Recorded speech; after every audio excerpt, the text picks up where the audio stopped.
my name is Susanna, and today I'm going to be showing you how to use the new Cheese Spin and Curl. So I absolutely love this tool because it's really easy to use and it basically just does all the work for you.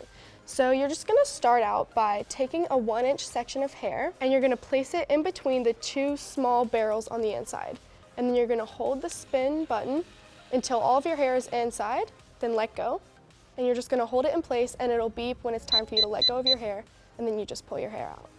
So when you're using this tool, you actually have several different options for temperature. It goes all the way up to 410 degrees, but I am using mine right now at 350 degrees. And then you also have options for how long you want the tool to hold your hair in for the curl. So you're going to press the M button, and you can go all the way up from 15 to 19, but I'm going to keep mine down at 15. Then you press the M button again, and it'll show the temperature, and you'll press the power button to lock it into place. Another really great thing about this tool is that you can actually take your hair out earlier than the 15-second mark. So if you want a looser curl, you have the option to take it out whenever you want. So you don't have to be worried about your hair getting stuck in there and it not releasing your hair.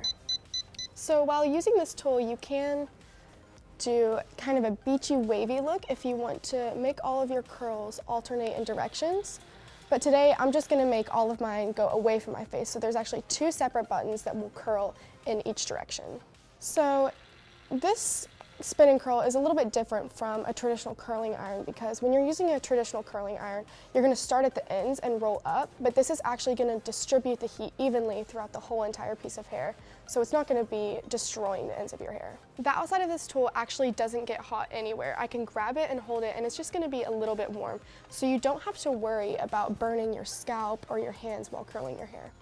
So I really like this tool because it has a tangle-free feature on it. So watch what happens when I take a very large and messy section of my hair and try to curl it inside the tool. It immediately starts beeping and you can release your hair. And then you're just going to hold down the power button to get it to stop beeping. I really like that feature because it just makes me feel a lot safer about the fact that I'm not going to get my hair stuck in there and it's not going to get tangled, and I'm not going to be worried that it's going to like pull out all of my hair. So you can see that open chamber will really allow you to easily release your hair. So once you've turned off your tool and it's cooled down, you can go ahead and clean it.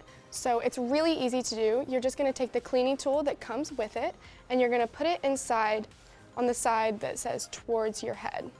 And then you're going to turn the tool on and it detects that it's in cleaning mode. And you just press one of the arrows and it basically does all the work for you. So now it has cleaned the inside of it and any hairspray and residue is off of it, and you can just wipe down the outside and you're done. So this is how I create this beachy wavy look with my Chi Air Spin and Curl. I hope you guys found this video helpful and thank you for watching.